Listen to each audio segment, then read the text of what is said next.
Thank you. Happening in your community. Hey, did you know the iconic game Dungeons and Dragons turns 50 this year? I had no idea it was anywhere near that age. But to celebrate this milestone, the Strong National Museum of Play is taking visitors on a journey through 5 decades with its latest exhibit, D&D. Chris Lopez is live this morning learning a thing or two about the game Dungeons and Dragons. Chris, how's it going? Hey, good morning, guys. Yeah, I don't think that when the creators created this game 50 years ago that it would have the impact that it does to this day. I mean, you have it on Stranger Things. You have it pretty much a worldwide phenomenon. It seems like a lot of people know about this but me, so I will be getting an education in it all morning, and hopefully when I get back to studio I can tell you a thing or two about D&D that could be interesting. And to help me with this morning I have Shane here at the museum, and you guys just opened this on Saturday or Friday, I believe. Yes, we did a soft opening Friday night, and then it was open fully to the public on Saturday. But this really is our love letter to Dungeons and Dragons. So 50 years of D&D, it certainly impacted games and that world, but it's also had huge impact on electronic games. And as you were talking about with the Stranger Things reference, it has infused itself in our pop culture. As well as celebrity culture. I was doing a little bit of research. I was watching celebrities that are very much into this game and have been into this game for a long time. Can you take me around here, maybe some of the highlights of this exhibit? Yeah, so the exhibit is broken up by 20 different sections that really talks to the mechanics of D&D, the history of Dungeons and Dragons. Right here we have a nice chart that talks about the character. So really the key to D&D and starting a campaign is you becoming a character. So you create it, you roll a 20-sided die and you get points, and then you go on a journey with your dungeon master, which you also learn about sort of that process and how they put together a campaign through this exhibit. And you guys have artifacts around here, really old artifacts. Well, it looks like stuff that is 50 years old. Some stuff from like over here, we were talking about a little bit about when this came out, there was some kind of controversy about the Satanic Panic, and did parents want their kids playing Dungeons and Dragons? There was a lot of fear when it came out, and with certain parents, certain guardians, you know, do I want my kid playing this in the basement, becoming a wizard, a sorcerer, a demon, which is a story that you find over and over with play and a lot of things really that pop up sort of in pop culture. There's always that initial hesitancy. This is new. What impact is this going to have on my kids? But I think it's safe to say 50 years later that D&D has had no lasting harm, and in fact it has been a fantastic add to the world. A little better than social media, I would say. And this is a very interactive exhibit. Was that the plan from the very beginning? You have definitely the 20-sided die you can roll. I just stepped on something right now that played a voice. Yeah, so when we do an exhibit here, our goal is to have it be rich in artifacts to tell the story, but we also want people to play. Okay. So you can see and actually play some of the electronic games that have been impacted and influenced by Dungeons and Dragons. You can create your own character, you can create your own monsters. There's a 5-minute campaign that you can play. You can sit down, somebody can take on the role of the dungeon master, and you and I were talking about earlier. So here you can play a 5-minute campaign, kind of get your feet wet. But there are people in the world that have been playing campaigns for not just months, but the same journey for 40 years. Yes, I looked at a video.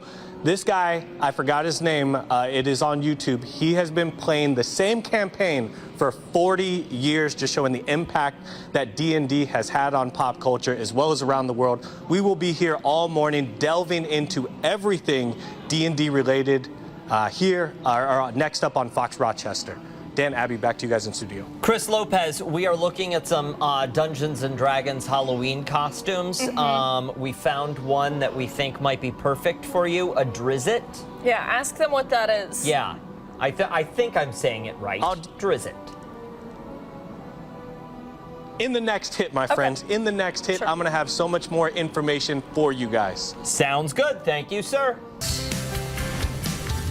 It's been 50 years since the release of the original Dungeons and Dragons game. That's a long time. To celebrate the milestone, the Strong Museum of Play is taking visitors on a journey through the decades, 5 of them with its latest exhibit. 13 Wham's Chris Lopez is getting a preview of this morning at the museum. Hey, Chris. Hey, good morning, guys. So I took a character test about 5 minutes ago, and based on my answers, I am a barbarian, so I am fierce. I am not as intelligent as I would like to be. I'm also a little bit reckless, but I am as strong as an ox. Can't ask for much more. I'm here with Shane this morning here at the Museum of Play. And you guys have, first off, I do want to start out with something. Dan and Abby asked, what is a Drixel, I believe. Can you explain that to them or me as well in our audience? So I'm not sure if they're talking about Dristo Erden, who is a really famous character that was spawned by D&D. We have sort of an example up here with the double swords.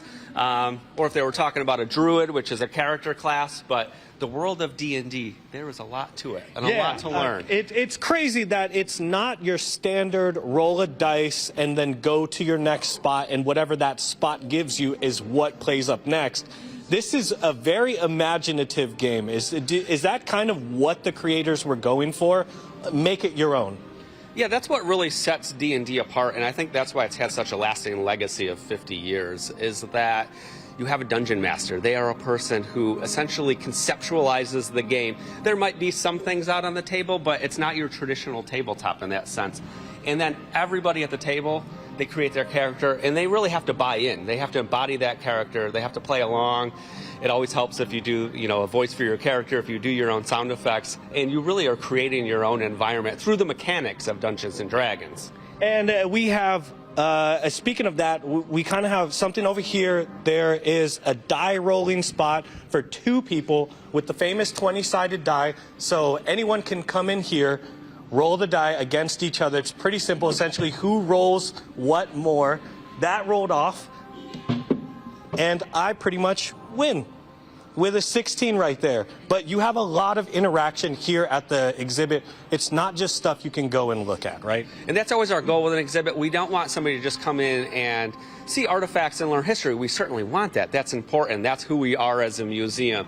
But you can't have something about D&D like this and not allow people to play a little mini campaign, get their feet wet, immerse themselves in that world, and also play some of the electronic games that D&D inspired. So the mechanics, the mathematical background of D&D, it bleeds through a lot of the most famous RPG-style video games that people have played. And I love that about this so much more than, like I said before, I kind of want to repeat that, so much more than just rolling a dice, grabbing a card, and your destiny is pretty much of 5 things at the very end. D&D, like I said, in the last hit, there's a guy that's been playing the same campaign for 40 years, been getting different outcomes throughout those 40 years, and has maintained the same friendships from which he started that game 40 years ago. Absolutely amazing. D&D, we're going to be continuing to learn more here on Fox Rochester. Dan, Steph, back to you. Chris Lopez, we are Googling some barbarian photos, D&D barbarian photos. These characters look very buff, my friend. Are you sure you don't want to draw another card? I'm wearing an XL right now. Huh? I'm wearing an XL right now, Dan. I have what you call a sleeper build. Okay. Underneath this is barbarian-style character. Good to know, Chris. Good to know. Thank you, my friend. We appreciate it. All right, Marty, thank you. The popular game Dungeons & Dragons marks its 50th anniversary this year. The Strong Museum of Play is celebrating with this brand new exhibit, and Chris Lopez is live there this morning, giving us a little bit of an education. Chris, I've got to be honest, I'm kind of a novice when it comes to this, but it's been really interesting. Yeah, exactly, Abby. Me too. I'm a novice in this, but throughout each hit and in between each hit, I've been talking to Shane over here, trying to get a little bit more of my education on when it comes to D&D. Now, it did gain a Hall of Fame spot here, right? Yeah, so D&D entered the National Hall of Fame, which is here at the Strong in 2016. So it was a mere 42 years old when it got in, but it certainly met that longevity criteria, and now it's celebrating 50 years. And it's been, the reign has been 50 years, so it's gone over something like COVID, which I believe game sales rose for that. Was that the same for D&D, and if so, why? Yeah, so you saw during those years, obviously people were home, people were looking for things to do, ways to connect. So board game sales went up, role-playing games, electronic games, they were all incredibly popular during that time, and D&D was no exception. And there's something social about D&D, so even if you couldn't get together with the group that you were campaigning with, people found ways to play online. They could create their map over the internet, get their headsets and their microphones on, and still stay connected and still go on that journey. And that's really what D&D is all about, is creating a character, immersing yourself in a storyline, and with your group, going on a quest together. And I'm seeing the timeline right here. From the 80s on to, I'd imagine, just in the future, in the future, in the future. Has the game itself evolved, or is it continuing to evolve, or has it really stayed the same throughout this timeline? So the mechanics that D&D is based on, the rolling of the die, the scoring system, the numbers, the mathematics, a lot of that has largely stayed the same, but what you see is that there's new additions. There's some new rules that get added, new character classes. So the game over the last 50 years has certainly broadened. The way that people think about it has changed too. And what's the response been like this? It's been open just for a couple days now. So you've seen people trickle in here or come in here over the weekend. What's it been like? Who has been coming here? Because this is a pretty old game. So I think what you find is that for the littlest of kids, it's an opportunity to get to know D&D. What is D&D? But for the big kids, the ones that have played it, or maybe just heard about it and remember in the 70s and 80s when it was becoming popular, it's a chance for them to explore the entire history of it. And for the people that are big fans that have been maybe on a campaign with their group of friends for the last 10 years, it's an opportunity to see unique artifacts. We have prototypes, we have original artwork. So they can see things that they've never seen before, but it's also a chance to experience it in new ways. So there are different games you can play. You can create your own character on site. For the littlest kids, they can roll a die and make their own little fun monster.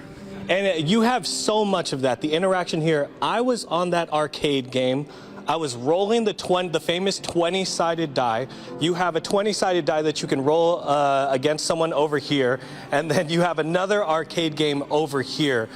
Is that more geared towards the kids coming in, or is that geared towards literally everyone? I think what you find with the games, there's a little bit of both. There's people that will remember, I was in the arcade in the 90s and I played this game. It's so cool to see it again. For the kids, it's, ooh, I like video games and there's buttons and I can mash them and it's fun. And then maybe I go out and I learn a little bit about D&D.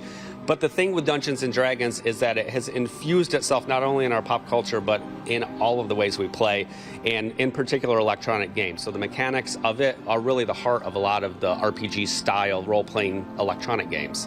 How much crossover has there been between D&D and like the other fantasy games? Like maybe not a game, but like Lord of the Rings or something like that. Have they parlayed off of each other? One has taken from the other? Yeah, there's a lot of mixing in that sort of fantasy speculative realm of world.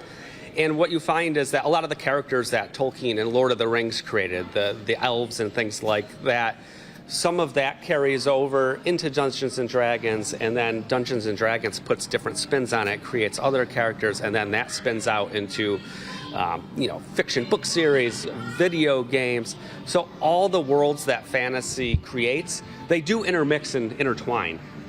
Now I'm going to be with a resident D&D expert. As much as Shane knows, I believe John Paul knows a little bit more, so I will be here with him in the next few hits to really talk about what this game is, because I'm going to be honest, some of it does go over my head, but I'm going to try and get it as simple as possible for you guys.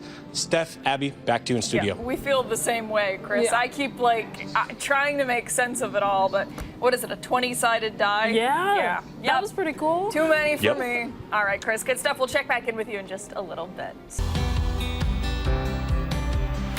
12 this morning, the iconic role-playing game Dungeons & Dragons is celebrating its 50th, yes, 5 decades, 50th anniversary this year. Yeah, whether you're a new player or an older fan, there is a new exhibit at the Strong National Museum of Play celebrating a huge milestone with an immersive journey over 5 decades long. Chris Lopez is live there this morning, learning a thing or two about the game and this new exhibit. Chris, what's going on? Yeah, guys, I learned a lot, and I am here with a resident expert. This is John, and Abby. Some of this, Abby brought up a good point. A lot of it, there's a lot that goes on in D&D. For our audience that are brand new to it, never heard of it, is there a way that you can explain it in a digestible way for people that don't know anything about it? Imagine Dungeons & Dragons as like a mashup of pretend and storytelling. One player plays a dungeon master, and they're telling the story and getting all the other players to play along. So they might say, you're walking down a passageway, and you meet, all of a sudden, a party of goblins. What do? And then it just goes from there. You roll dice, determine what happens, and you just play along with a story that's set in this fantastic world. Okay, so it's really a lot of imagination goes into it. I mean, you have a 20-sided die, a ton of possibilities in that. Is there a reason behind the 20-sided die? You know, when the game first started in the early 1970s, they were trying to find different ways to generate probabilities and statistics. And your normal 6-sided dice aren't that great at doing that. And so 20-sided dice gives you more possibilities, create all these charts, and there's this moment of suspense when you're rolling the die. Will you roll a 20, which is the best you want, or will you roll a 1, which may not be good for the character that you're playing? You had a huge hand in planning this entire exhibit. Can you take us through maybe some of the specific artifacts that go with this game, some of the historical pieces that you decided to include in this exhibit? Right, so this exhibit is great for people who know nothing about Dungeons & Dragons, but for those who are real fans of Dungeons & Dragons, it shows some unique artifacts that are here that you can really see probably nowhere else. Things like the first edition. Okay, is that right over here? Yeah, so this is the first edition of Dungeons & Dragons. And so actually you see a couple different versions. This one is a really unique story I could maybe get into, but these two things, these are like the holy grail for D&D enthusiasts. And right here is actually the manuscript for that first edition. So it's like having the draft of a great novel, Huckleberry Finn or something. Right here is part of the draft of the first edition of Dungeons & Dragons. It's really cool to have it on display. And what are some other things in here that are pretty cool artifacts that you would like people to know about? Is there anything over in this area? Well, I think it depends. So if you're an enthusiastic Dungeons & Dragons player, then these are some of the things that you might have grown up with. So what happens with D&D is that it comes out in 1974, and then it's so popular, it keeps expanding and changing over the years. And so these are second editions or third editions. And you see some of the earliest computer games, for instance, like games like Baldur's Gate. Those who are video game enthusiasts, Baldur's Gate 3 just came out. And we have some of the earliest D&D video games. That's part of the reason Dungeons & Dragons is so important, is not only is it the game itself popular, but it's created this whole genre of fantasy, video games, some of them explicitly tied to Dungeons & Dragons, others just inspired by it. I was going to ask, how many games would you say, novels, movies, shows, have been inspired by just this game alone? It's probably tens of thousands of different games between board games, video games, shows, movies. The way fantasy has become such a key part of the popular imagination is really key. One of the really fun things about this exhibit as well is all the original artwork that we have. And that's something about D&D is really important, is the artwork, the way the artists have brought the game to life. And we have a bunch of these on display over here. Okay. So these are on loan from a collector, Matthew Coder, who has probably the most important private Dungeons & Dragons collection here. And you see how artists have been taking some of these games and some of the stories that are in the games and bringing them to life with things like anything back from the old animated television series from the 1980s all the way up to these dramatic occurrences that are happening. So this Lich King looking in a sort of crystal ball with a dragon that's controlling his mind. These sort of stories come out in the games, and then people love to see them reproduced in artwork that's just fabulous. And I love that this has such a rich history, 50 years. And then what I also like about this is it lets you play on your imagination. I keep repeating this, but it is pretty cool. You don't just get to roll a dice, 6-sided die, and your fate is determined by whatever spot you land on. You get, maybe 2 choices. There's a ton of imagination that goes into this. Can you speak to that when it comes to putting this together in the museum? Right, so we wanted to bring that imagination to play here. How could you, as a player, maybe if you never experienced it? So first of all, we took the idea of 20-sided dice and created 20 sections in the exhibit. You come into the exhibit, you roll the 20-sided die, where do I go next? So it's almost like you're having a little mini adventure. But then there are opportunities even to do a quick D&D game here. One player can play the Dungeon Master. Other players play the players. And we created a computer program that'll help you sort of play through that. And one player, again, tells the story, the other people play along, and all of a sudden you're transported to a different place. A method to the madness. I love it. Dan, Abby, I'm going to send it back to you in studio. We're going to try and extract some more information from the resident D&D expert in the next hit. There's Chris, so much to talk about. There is. I want to know what our characters would be, though. I want to be the squid guy. Yeah, am I a dungeon or a dragon? Ghouls. Ghouls. Ghouls. That checks out, honestly. Ghouls. If you get to know us, I mean, it's pretty fun. Based on when we show up in the morning, okay. Yeah. But, I mean, after 5 hours, I feel like we're probably Don't talk to dragons us. after 5 Yeah, hours. exactly. Thank you, Chris. Time right now is 8:19. There is much more ahead here on ARC Rochester. Stick around. We're back after this.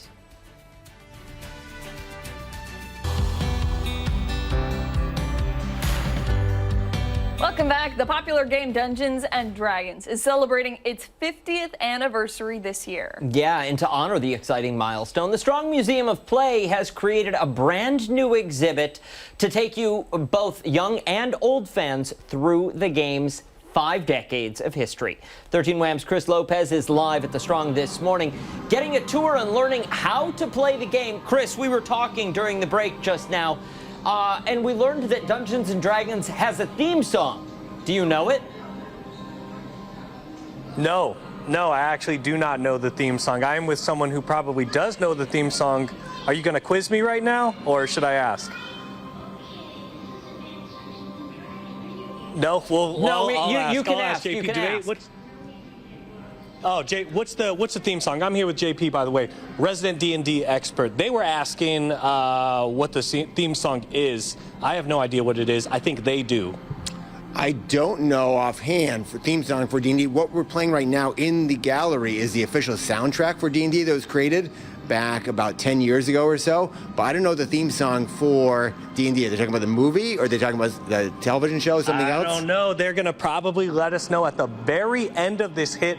But one thing that I do want to talk about is the Dungeon Master, which is probably one of the most important, if not most important, pieces of the game.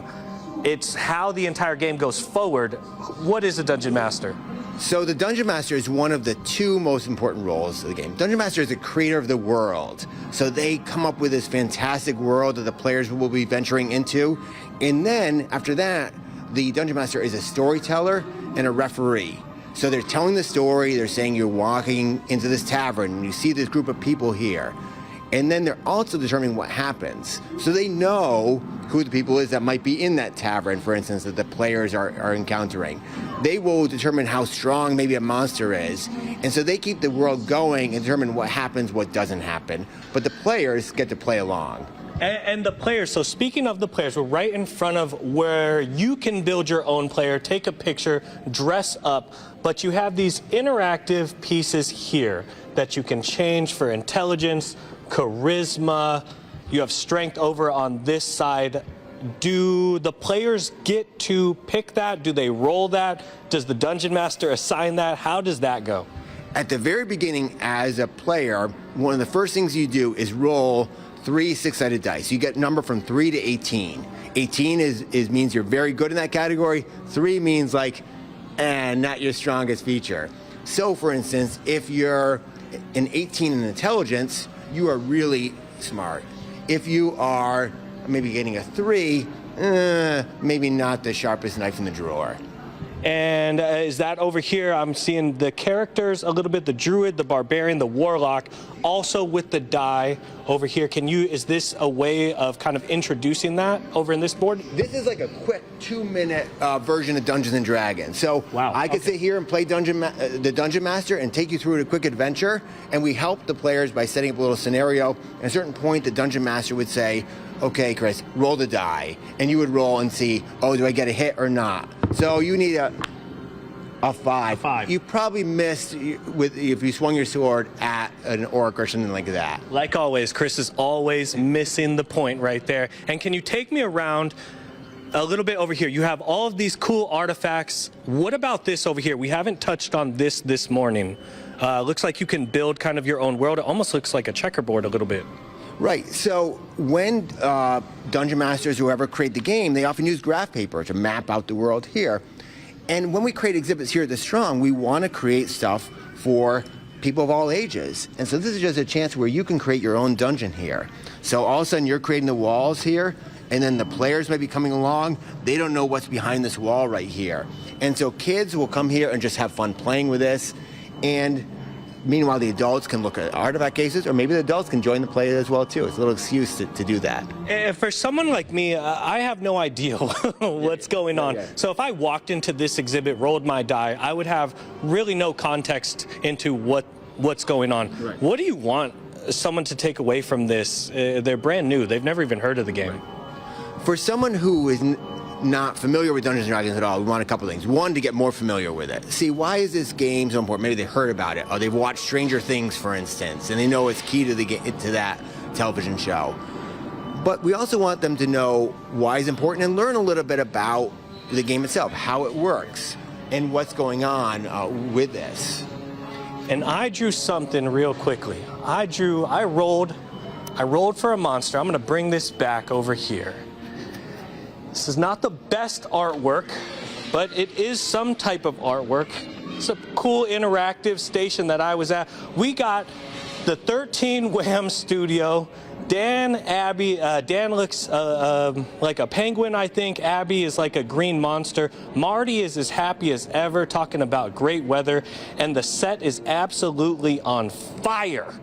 Now that is a drawing and a half right there. We have been talking about Dungeons and Dragons all morning. I'm gonna end on this. And for people that don't know, this exhibit is open. What are the times that people can go visit this? It opened this past weekend. It'll be open through January 5th. Every day of the week, we're open. Come to the museum. There we go. Dan, Abby, I hope you learned something, as well as our audience. Chris. I hope you grabbed maybe one or two things. Yeah, Chris, what's up, Dan? We learned we- something right now that your artistry is it's second to none. Can we just see the Can we drawing see again? that drawing again? I mean, my gosh, why do I look like a penguin? Abby is a green monster, and what's going on with Marty over there in the Weather Center? I want whatever Marty. I told you, Marty is talking. Marty is talking about it being 70. You know, maybe a high of 80. Great weather. You guys are, informing people. Why are we informing about people like the this? day. It's because we're yelling. You guys talk. You guys talk with your hands. You see the teleprompter right here Yeah. too. Look at that. Why is Yeah. the set falling Oh down? my goodness. That's great work, Chris. Beautiful. A plus. Bring that back here. We'll hang it on the fridge The or flames something. are a nice touch too. I'm not understanding that part, Chris, but Thank you, my friend. 'cause We we're appreciate on it. fire? I think so. I think Fire. we're just so hot. hot, too hot to handle. Too hot to handle, too cold to hold. We're called the Ghostbusters. When our Rochester returns, it's this morning's Health in a Handbasket.